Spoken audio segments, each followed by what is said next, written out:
Good evening, everyone.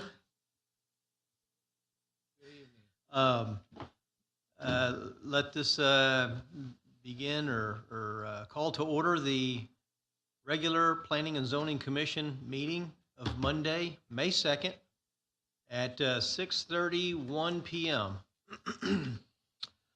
We have all commissioners present, less Commissioner Eisenberg and Commissioner Hendricks. So item number 3 is the introduction of the agenda and format of the hearing. Mr. Mohammed Barima, if you take that over. Thank you. Good evening, members of the Planning and Zoning Commission. So the meeting is start with a call to order, and that will be followed by staff report. And after the staff report, the applicant would get a chance to present the case beforehand, and then the commission will open the public hearing and will be taking comments from the public. Please state your name and address for record if you are going to be speaking for or against the request, and be brief and to the point and within 3 minutes frame. And then the commission will have a discussion of the case. And for the CUP that we have tonight, it will be only discussion and input only. There will be no vote on the case. That case will move to the City Council on May 23rd. And back to you, Chairman. Thank you. Moving on the agenda tonight, we have 2 items. The first one we have is a conditional use permit for auto repair major use located within the Garden O'Day mixed-use district. That site located at 2217 Garden Road. And then the second item will be the CIP 2023-2027, and that's the 5-year capital improvement program for the year 2023 to 2027. And with that, I'll turn it back to Chairman. Thank you. Thank you for that. And that brings us to item 4 in the agenda, which is the consent agenda. Let's see, these are items we do not discuss. If we'd like to pull an item off of the agenda, consent agenda, please say so shortly. And the 2 items we have are consideration of possible action, the excused absence of Ms. Ashlee Boswell, and then the consideration of possible action, approval of the minutes of our last meeting, which was April 4th of 2022. Is there anyone wishing to pull any item off the consent agenda? Hearing none, motion to approve the consent agenda and a second is needed. I make a motion to approve. All right, all those in favor, please signify by raising your right hand.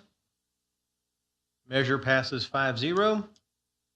And the next item, number 5, is not needed. That's items removed from the consent agenda. There were none. Under new business, we'll get to those 2 items that Mr. Mohammed Barima discussed, and that is first is the commission input and discussion, no vote, input and discussion, conditional use permit application CUP 22-09, and this is the request by Charles Butcher, applicant on behalf of Joseph Chavez, the owner, for approval of a conditional use permit to allow for a auto repair major use on approximately 0.606 acres of land in the Garden O'Day mixed-use district, and the general location being 2217 Garden Road. I was almost going to call for a motion to approve, but we are open for discussion. A staff report, please, first. Thank you, Chairman. I will have our staff member, Patrick Bauer, go over this request with you. Thank you. Take it over. Thank you, Mohammed. Good evening, Chair and members of the Commission. My name is Patrick Bauer, and I am with the Community Development Department. As mentioned, the conditional use permit is for a auto repair major use within Garden O'Day mixed use, specifically for a transmission repair shop that's supposed to go into an existing building at 2217 Garden Road. And the Unified Development Code actually has a specific part in it that pertains to commercial use CUPs within the Garden O'Day mixed use. And it states that properties along Garden and O'Day that were used or zoned for non-residential uses prior to the adoption of the Unified Development Code in 2006 are eligible to seek a commercial use CUP, and auto repair major is one of those uses that is permitted to do that. So staff sent notice to all property owners within 200 feet, and the applicant also posted signs on the property, and to date we have not received any comments in favor or against. So looking at the zoning of the property, as mentioned, it's Garden O'Day mixed use, and to the north and south is Garden O'Day mixed use, as well as predominantly to the east. To the southeast, or to the south west, is a manufactured home zoning district, and then to the east is a single-family residential 1 zoning district. And looking at the future land use, you see the property is Garden O'Day mixed use district, as well as everything to the north, south, and west. And the main purpose of the Garden O'Day mixed use future land use district is to serve the Garden O'Day mixed use zoning district. And the property to the east is low density residential. So kind of just looking at a history of the property, the existing structure was first built in 1980 as kind of 2 phases. It was about 6,000 square feet was built in 1980, and another like approximately 3,000 was added in 1995. The property was annexed into the city in 1997, and the previous use of the property was a tire repair facility. So looking at an aerial view of the property is outlined in red. We see to the north and south, we have like commercial industrial uses with light manufacturing facility to the north and a auto repair shop to the south. To the west is predominantly undeveloped land, but we also have that mobile home park to the southwest. And then to the east is a single family residence. So this is the survey of the property, and it's the de facto site plan because they are not proposing any current changes to the property. They're moving into the space. So as you can see in the main portion of the property is a 93,000 square foot building. That will be where the transmission repair shop is housed. And then kind of to the north and west of that building is the parking/paved area. And then on the back side is an open grassed area in between the building on the property and the residence to the east. And then kind of going a little more focused actually into the building on the property, Garden Road will be on your left-hand side. The front part of the building that fronts onto Garden is proposed to be approximately a 1,200 square foot office. Then it's a shop area behind that is approximately 4,800 square feet with a 2,500 square foot storage area at the back. And then kind of like 3 smaller offices that total up to 750 square feet. It's kind of just getting a street view of the property. This is the view from Garden Road. This is where the main entrance will be, as well as some of the parking spaces, as well as parking being on the side of the property. And then going to the properties to the north and the south, we see the north is the light manufacturing facility, and to the south is the other auto repair shop. And looking across Garden Road, the first picture is the mobile home park to the southwest, and then to the northwest, we see the undeveloped property. So kind of looking at the review criteria, staff found that for these 4 criteria, the proposed request met it in terms of the future land use plan, the thoroughfare plan, meeting the UDC and utilities. And looking at the actual approval criteria for a conditional use permit, staff found that the proposed request met all the applicable criteria. So the proposed use meets the established criteria for approval of a CUP. And also the proposed use is consistent with the comprehensive plan, including the future land use plan and thoroughfare plan, as well as the intent of the Garden O'Day mixed use district. And staff recommends approval of the request with the following conditions. Condition 1 pertains to the rear part of the property that abuts the residential area. And basically the condition says that the existing 25-foot buffer shall be planted with shade trees at the rear of the property in order to provide additional screening to meeting today's standard for residential buffering of non-residential uses. Large shade trees shall be provided with total caliper inches to equal 1 inch for each 10 feet of the lot length with minimum planting of 2 inches. Condition 2 states that the parking lot shall be striped in order to delineate parking spaces on the property. And then condition 3 states that a continuous hedgerow with height between 24 to 36 inches shall be provided along Garden Road to screen the parking area. And that concludes staff's report. Thank you for that. That leaves us in our agenda. The next item is the applicant presentation. Is the applicant here? If you would, please step to the if you have.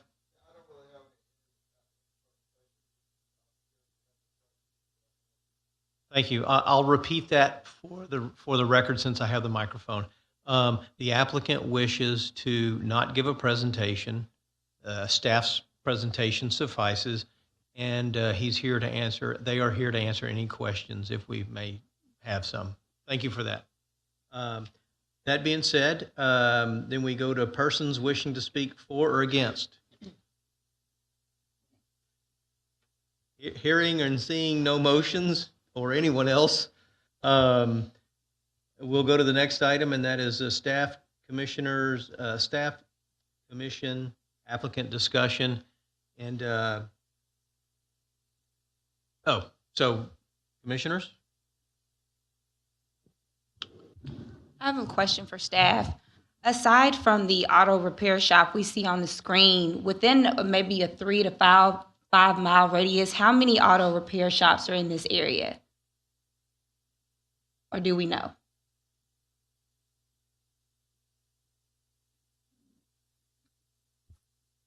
I do know there's at least one auto repair shop along Garden Road to the south of this, and I'm not 100% positive about the location, but there's at least one auto repair very near to this facility.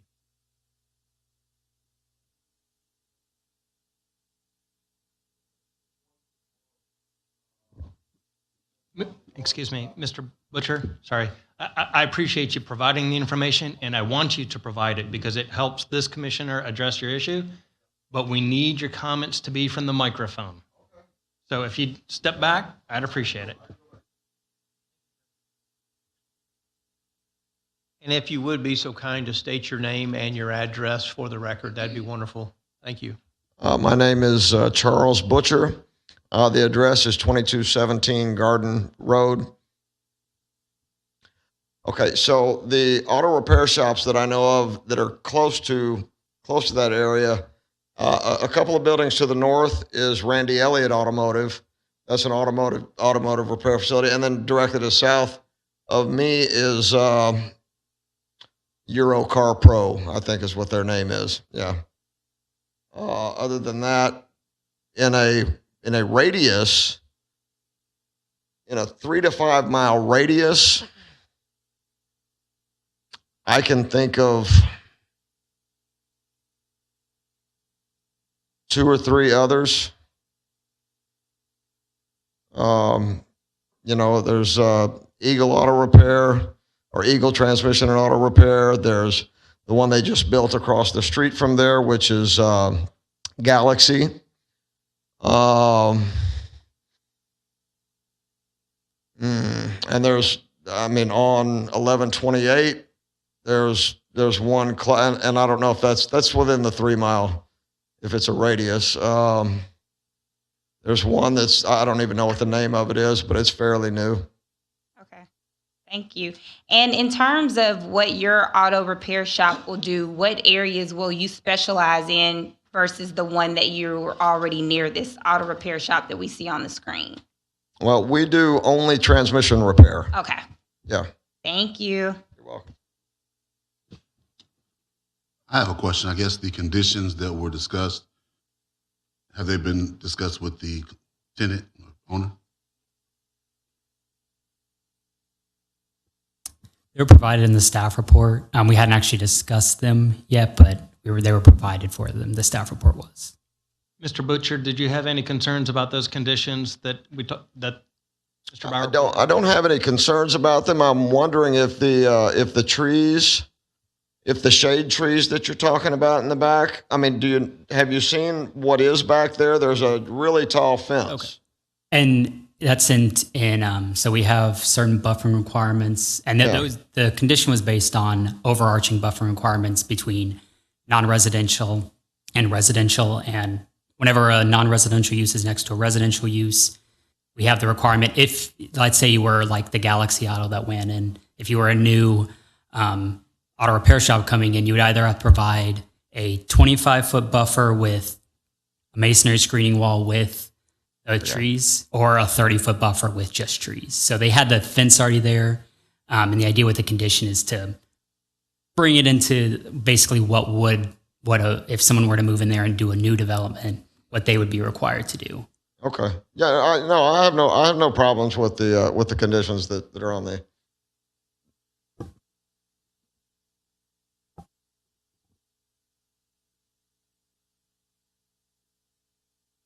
No, I don't really have an issue with the request. I think that it meets the other surrounding businesses. I'm always curious, as was mentioned, with the conditions added to it. I realize that, in one respect, the garden district is grandfathered, but it looks like these requirements are pulling it up to the level of the current. So the grandfathering only goes for the type of business, not the use, or not the improvements going forward. Is that correct? I guess, or to have it match what's going on around it or currently being constructed if it's new. Right. The grandfather is for the building. So the building is there. What we try here is to enhance the property and bring it up to code as much as we can. And that would include adding the shrubs to screen the parking from the view of Garden Road, as well as added buffering to the back. So we'll try to bring it as close as possible to code. Okay. No, it fits with what's there and what's around it. So I think there shouldn't be any issues. I would vote yes. I agree. I think it meets all the criteria. My only question, going back to the one about your competition, how many other shops really specialize or focus in on transmission repair? Do any of those other shops do that, or are you kind of unique in that marketplace? There are. Eagle was a transmission repair facility. They have since gone into transmission and automotive. So they do they don't necessarily specialize in transmission anymore.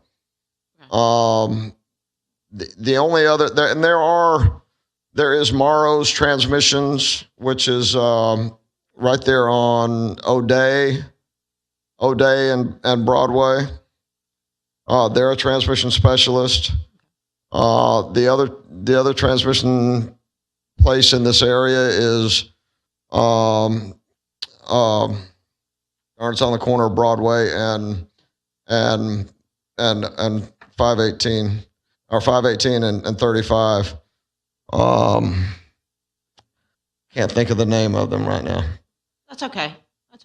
I was just wondering how many, because it's very specialized. Yeah, and we are kind of focused, right? We are kind of jumbled right here in this area. Well, thank you. You're welcome. I'm not sure. I heard from Mr. Dansby, Commissioner Dansby, that he was for it. I heard from yourself. You would vote for it if we were voting. Do y'all want to say? I'm not excited about an auto repair shop, but I'd vote for it. I don't have a problem with this project at all. All right. As for the conditions, I don't have a problem with the conditions at all. The continuous hedgerow, help me understand that. And I believe, if I could say it, and you can tell me where I'm wrong, It doesn't mean day one of planting, you have a contiguous, it means that you're going to plant them X amount of inches apart. Is that the 36 inches? Is that what that is? And then they'll soon grow together, and right, within 4 or 5 years, you get that. That's correct. Okay.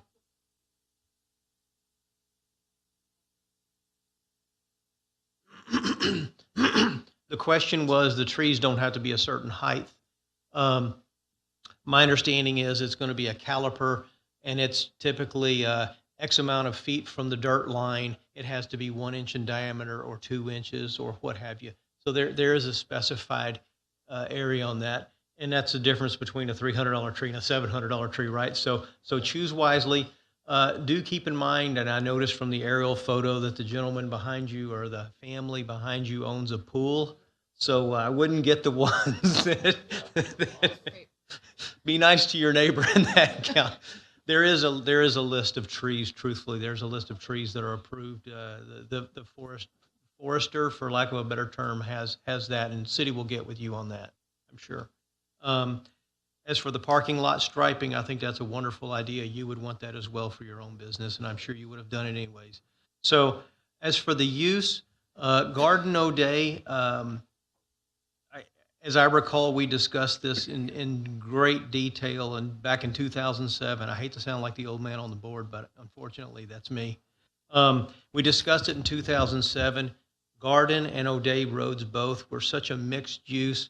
The last thing we wanted was for these businesses to a catastrophic event like a hurricane that happened, I believe, the year before, take a business out, destroyed a certain amount, and when they came to rebuild it, they couldn't get rebuilt. It wasn't possible because they were over 50% destroyed, and they'd have to come in for new permits, and now they weren't zoned correctly. So we got together and came up with this mixed use, and I think it's held itself. It's held its own.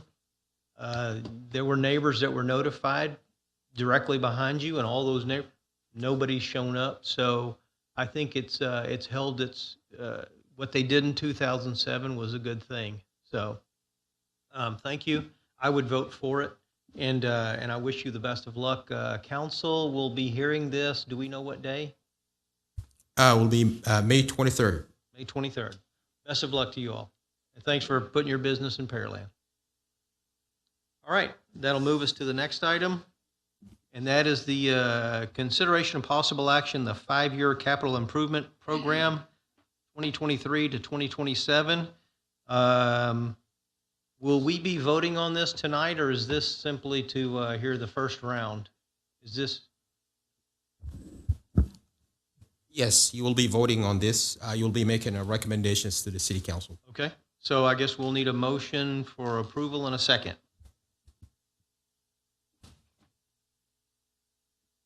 So moved. Second. Please make a motion. Good evening, commissioners. My name is Robert Upton. I'm the Director of Engineering and Public Works. So I'd like to go ahead and just give a quick presentation on the capital improvement program as presented to you. This will be a little bit of an update of some things going on, and then also provide just the cover sheets of each of the 6 topics that we cover in our CIP. So with that, there'll be talk a little bit about planning with a purpose. I always want to talk about that. Example of our projects funded through the CIP. I know a couple commissioners up there are brand new, so I'd like to talk a little bit about those items. And then what was presented before you will be recommended for fiscal year 23 through fiscal year 2027 CIP. It's a 5-year capital program. So our future with a purpose, what we do from the very beginning of setting forth how we operate, how we work, how we look at providing services to our citizens, is it comes off with strategic priorities. Council and staff help put these priorities together. These are then utilized and help create a comprehensive plan. As Mohammed probably has mentioned, or many of you have heard, is that the city is redoing their comprehensive plan right now. Items that feed into that comprehensive plan are part of it, and strategic planning are also our water master plan, our wastewater master plan, a drainage master plan, thoroughfare plan, and then also multimodal plan. And also you'll see our Parks and Recreation Master Plan, and then through the Pearland and Economic Development, PDC, is their prosperity plan for Pearland. Our Water Master Plan and Wastewater Master Plans help guide us through how we provide water and wastewater treatment, what's the best ways to do that, how we can continue to provide that service required, and then also helps develop our CIP plan as well. There's recommendations on making sure that we provide the capacity necessary. Drainage, of course, with that, how we can improve drainage throughout the system and throughout the city. And the thoroughfare plan is how we provide vehicular movement, transportation needs throughout the city. You know, what roads need to be improved to meet vehicular mobility, such as 4-lane roads, or an example is Hughes Ranch Road, recently from 2-lane roadside ditch, asphalt road to a 4-lane road that you're out driving today to help move traffic. And then multimodal is in association with the Parks Master Plan, talking about trails and how they interconnect together. Those are all fed, and those programs are fed into our capital improvement program that helps develop a 5-year plan. Part of that is recommendations that are set forth that you'll see, and then also final recommendations from City Council in terms of what is actually funded and how funded. And then water and wastewater are also funded through that, but then through the enterprise fund. So we have two different funds, a general fund and an enterprise fund. So general fund covers usually drainage, streets, parks, and facilities. And then the enterprise fund, which is funded through water rates and wastewater rates, are water and wastewater projects. So this is an example of one of the projects. This is a cover sheet. This is our library. But to give you some ideas of some projects that are recently completed is our West Pearland Library. I hope you all had the opportunity to go out and take a look at that. That was just recently opened up into the public, and it's been several weeks. So please, if not, enjoy that. That is a beautiful facility. Fire Station 4, fire department just moved into Fire Station number 4. And then our Sherry D. Coleman Animal Shelter and Adoption Center is in its final stages and will be opening up in a couple months. That'll be a great asset to our city. And then finally, if you have not had the opportunity, Shadow Creek Ranch Park has opened up its phase 2. That was probably about a month ago. And that picture right there from above is our Miracle Field, one of very few in the Houston metropolis area for our kids and players. The players with special needs are able to utilize that field, and it's a great asset. On there is also some AstroTurf fields for cricket, and we've also seen rugby played out there as well. So pretty exciting. Those are some great features that are part of this capital improvement program that has recently been completed. Taking a look at another one, I like to throw this one out here because this one's near and dear to my heart, is also talking about phase 2 of the engineering and public works site. You see phase 1 was recently completed about a year ago, and we've moved into that for the administration wing. The second phase is dealing with our warehouse and operations group that'll be housed out of there. Therefore, consolidating all those buildings that have been around since the 70s into one large building and warehouse. Another one, for example, is our surface water treatment plant. This surface water treatment plant will produce up to 10 million gallons per day in production. It is in construction, as you can see here. We're looking to scheduled for completion in June of 23. However, we're looking to produce water, do testing, et cetera, probably at the first of the year. We've got quite a bit of testing to do and infrastructure to build. It does have its challenges, of course, with the pandemics in the past and supply chain issues, but we are overcoming those with our contractor. But this is exciting. This is the largest project the city of Pearland is ever undertaking. Budget is $175 million, but we're looking right around $169 million for completion. Can I ask you where that is? Sure. That's located off of County Road 48, or we know it on our side on Kingsley. But it's south of County Road 58, which is Magnolia Parkway, just on the south side of the American Canal. So you take a look as you go over one of the bridges, the American Canal would be on the north side of this property, and that's our take point. And then what the tributary is that's on the south side is Mustang Bayou. And it'll be on the west side of the road. Can't miss it, big tank out front. I like to give a little overview because we talk about drainage. One of the things that's going on right now, as you've all heard, is that we are doing a drainage bond committee that 19 members, 19 citizens, either through couple participants from the council, Brazoria Drainage District number 4, and several citizens have been represented. And this I have shown as just the complexity of our drainage system. You'll see that it's partnerships that we have associated with homeowners associations, municipal utility districts, our own infrastructure, which are the little yellow lines, and then also Brazoria Drainage District number 4 that controls the regional infrastructure, which is Cowards Creek, Hickory Slough, Clear Creek. All these have to partner and work together to make the drainage system work. So the boxes, for example, are detention basins located throughout the entire city. As I said, some are privately owned. Some are maintained by a MUD, maintained by a HOA, then maintained by the city. And then, of course, we own the groundwater or the underground system, the stormwater drainage system, and then also roadside ditches. So it is a complex network. It requires a lot of participation with several agencies and entities to make it successful. And one of those items, of course, is our master drainage plan. This is just a little snippet out of that plan of just kind of summarizing this document that is about 2 3-inch ring, 2 3-ring, 3-inch tall binders put together. But this just kind of shows that in this area of Hickory Slough, if we want to detain a certain amount of water, about a 10-year level of service, we need a bunch of detention and also improvements to the channels. And this is how we work together with Brazoria Drainage District 4 in partnership. So with that, I'd like to roll in now to what is in your packet and provided to you today. In here, I'll go through each of these. I've highlighted in yellow is the projects that are new. And why I want to say, talking about drainage specifically, as I mentioned just a few moments ago, is our Drainage Bond Committee. This committee is meeting over the course of every 2 weeks for the next several months with their term in December. And they are going through some of these projects that are highlighted here that we've recommended. And we are also doing what I call limited preliminary engineering reports. And these are basically technical memos, scope of the projects defined a little better, and then good cost estimates that can be wrapped up into a future bond package that council has recommended for May of 23. So we're looking at about 12 projects. And then the bond committee or the drainage bond committee is looking at these projects, prioritizing, adding to or subtracting from, depending on their criteria, and giving their recommendation to council what a bond package would be for drainage.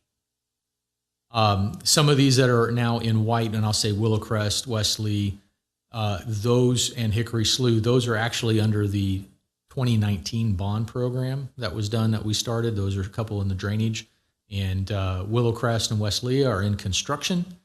And then the Hickory Slough Regional Detention Pond is funded for next year. And as I said, each of these are, why I said highlight as new, these are ones that we're looking at and added to. The next one is facilities. Anything that is in white, I just want to reiterate, has been already programmed in previous. Items that are new are then completing out in future years. Some of these would take council action, as you know, but these are providing for you to give recommendation in support of. And these are planning forward, moving forward. Some of them may be part of a bond election. And taking a look at that, you'll notice that there is in FA 2206 is PERs for future bond referendum.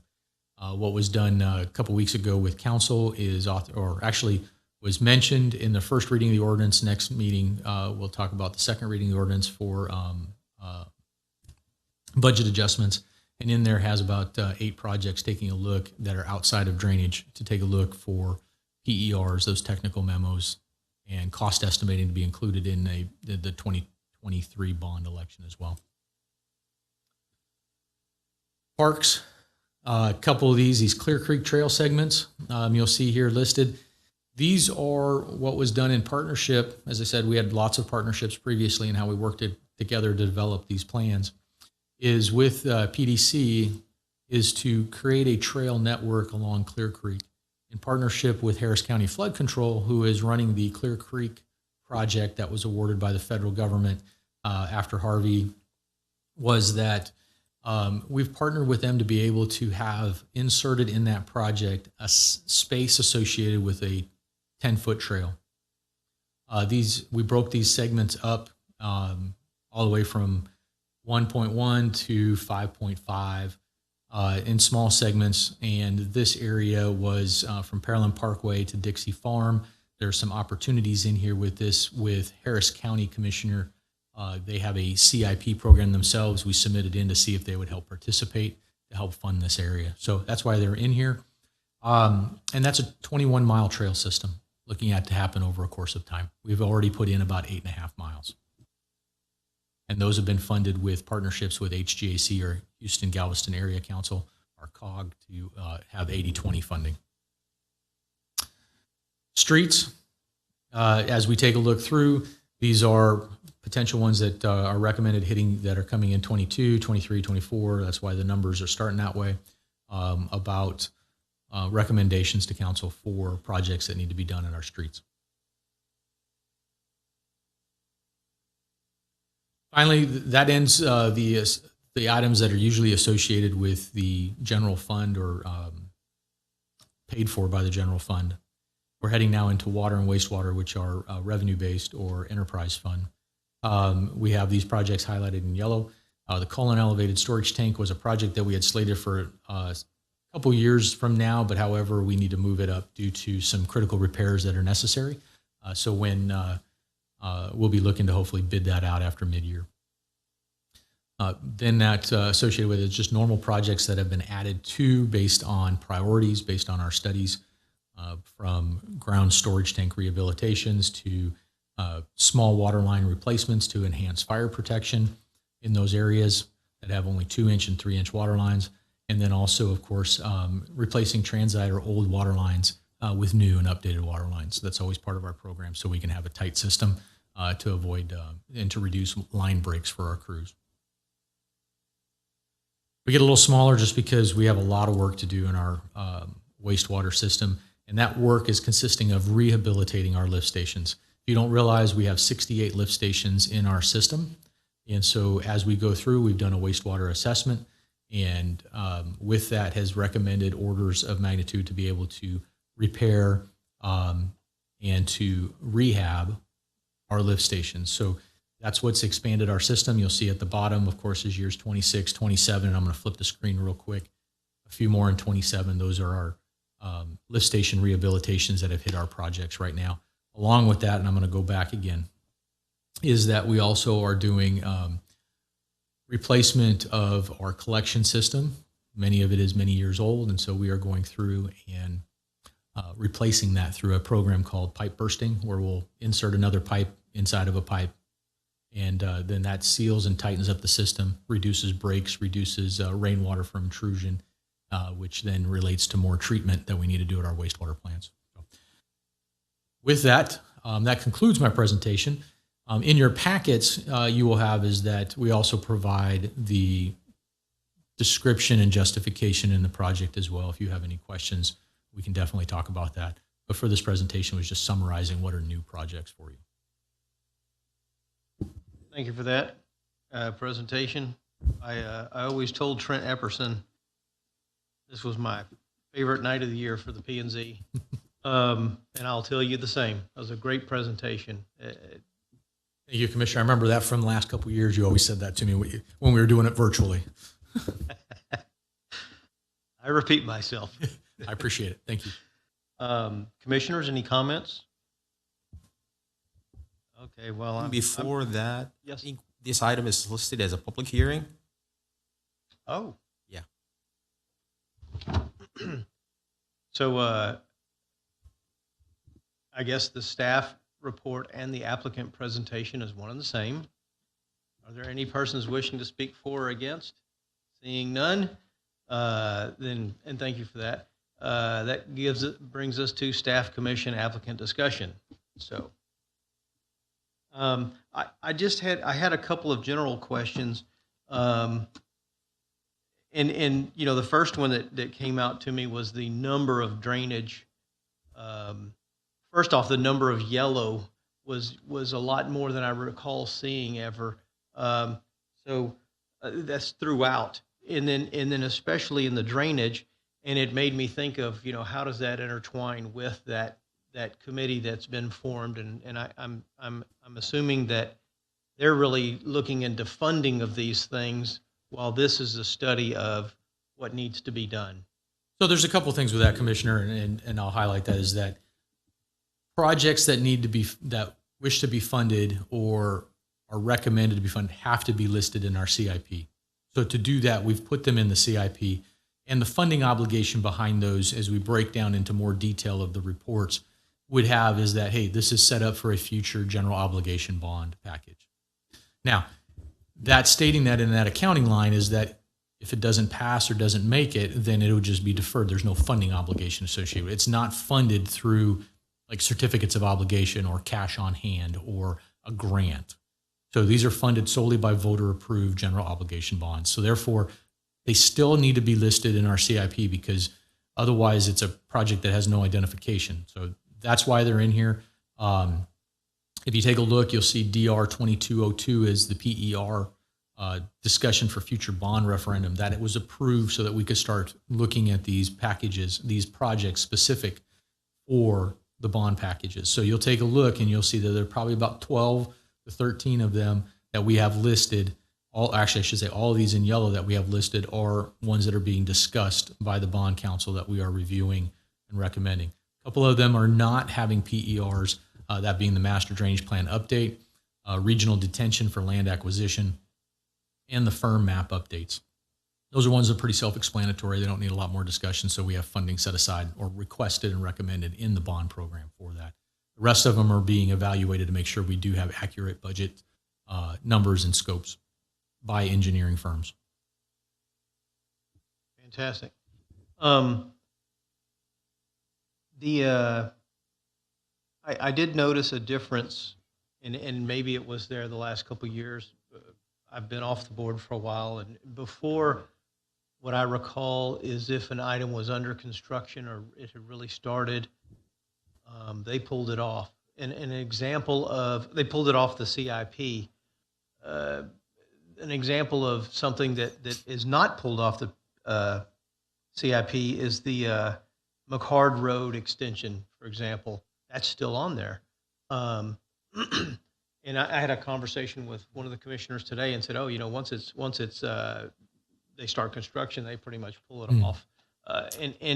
But I noticed it on there, and I think with other items as well. That's just your choice to do that. There was no specific reason. So we'll give you the rule of thumb of what we ran in the projects group is that if the project will be completed prior to September or the end of the fiscal year, it will be pulled out of the CIP. But if the funding or the project bleeds into the next fiscal year, and I say that means that Mchard will still be in construction after the start of the new fiscal year, we leave it in the book. But if there is any project that is completed prior to September of this year, we'll say it will not be in the book. So, for example, like what's being painted out here on the Liberty tanks. So right behind us over at the Liberty Water Plant, we are rehabilitating those tanks inside and out. New paint code, paint inside, paint on the outside. That's funded for this year. You will not see that in the next year's project because it will be completed before the end of the year. That's the rule of thumb. Fantastic. I hope I don't ask you the same question next year. I will look forward to it and give you the same exact answer. I did also note just a couple of things as I went through. The natatorium / rec center was mentioned a couple of times. I think it was the air handling system, and then I can't remember what the other one, technology. Is this some of those things I've heard council mention that, you know, it's a newer building, I would say, from a structural standpoint, or from a city building, and yet we're putting in massive, I'm saying massive, I couldn't pay for it. So there's a couple things with that, Commissioner, and let me explain that. Is that one is the building's a little over 10 years old, right? And remember, it's not a commercial building that just turns itself on 7 to 5, 7 to 7. It's running all the time. And so a lot of these units are commercial units, but however, we are constantly using 24/7. So if you run hour times, recommended usage, recommended life, the example of one of them is that we are replacing the air conditioning units or air handler units that is on the recreation side. Those units already a year and a half ago were at the life expectancy. So they would have a life expectancy, say, I believe if I recall, it was around 15 years. We were at 16 years, but we're only 10 years in life. It's the runtime, the maintenance costs associated with continuing to keep them going, and looking at life cycle costs. So we exceeded that life of that unit, and so therefore it's time to replace them. For example, when you take a look at the natatorium air handling replacement, that project is dealing with the natatorium side. And so in there was a unit that was put in. It was called a Dectron unit that would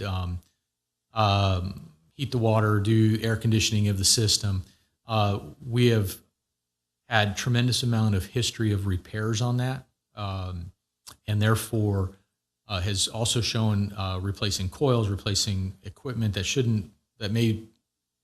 have reached its end of its life cycle cost.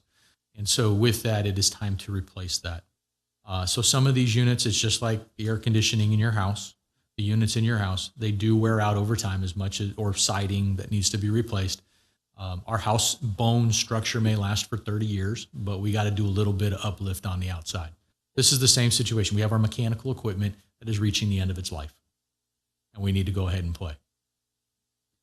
Is that the same case for the swimming pool boilers that I read about? Correct. This equipment is highly used all the time, over and over again. We replace equipment on our own personal pools at a certain frequency when it wears out or breaks. Same situation here. But yes, that is tied to it. That is the natatorium recapitalization project, of course, on that as well, working that. Yes, ma'am. And I did notice also, I think R22 was still being used, is still being used, and so that's been phased out with newer, so difficult to get.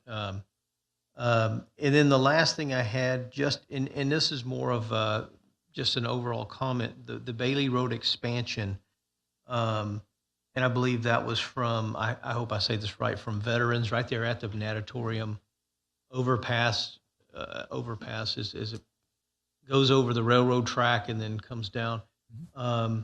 With the new, I noticed there was 4 acres that needs to be acquired is not the right word. Yes, sir. Well, that the city needs to, I guess, acquire. From whoever owns it.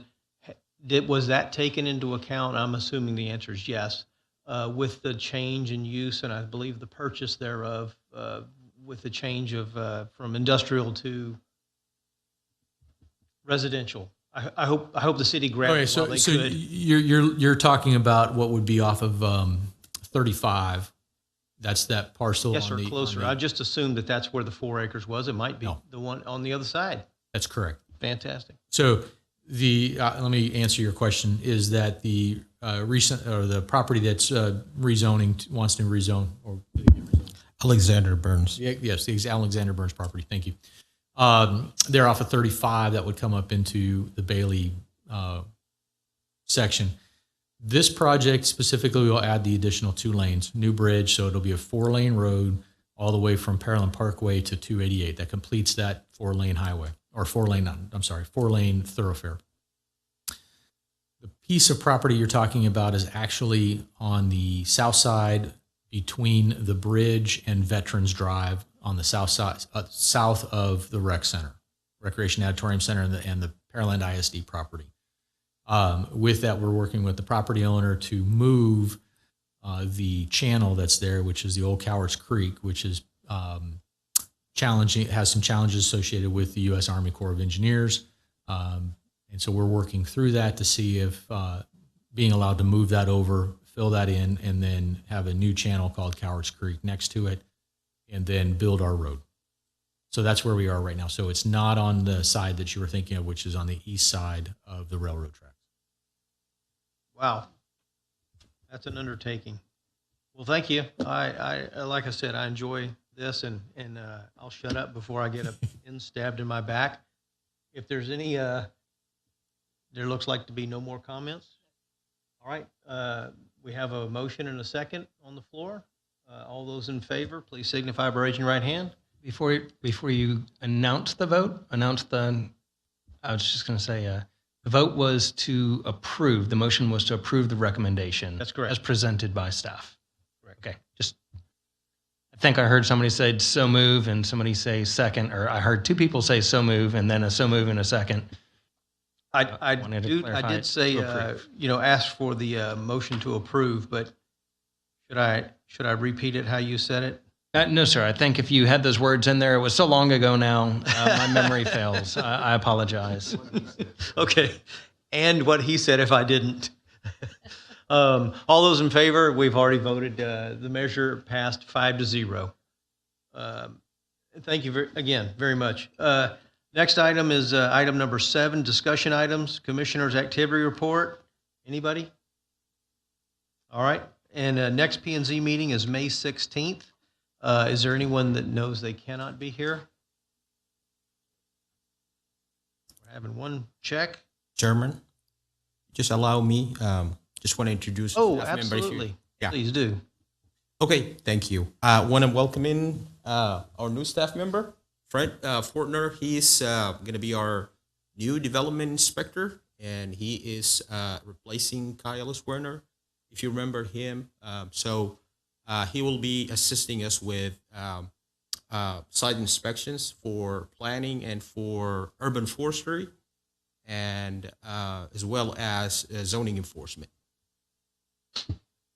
So he could have commented in on the trees and the calipers and the distance and all that stuff. Welcome aboard. And I hope you don't have to come to all these meetings, every one of them. They're painful sometimes. You're good? All right. Everyone here says they don't know of a reason why they can't be here on the 16th. So with that, if there's nothing further, adjourn the meeting at 7:22. And thank you all.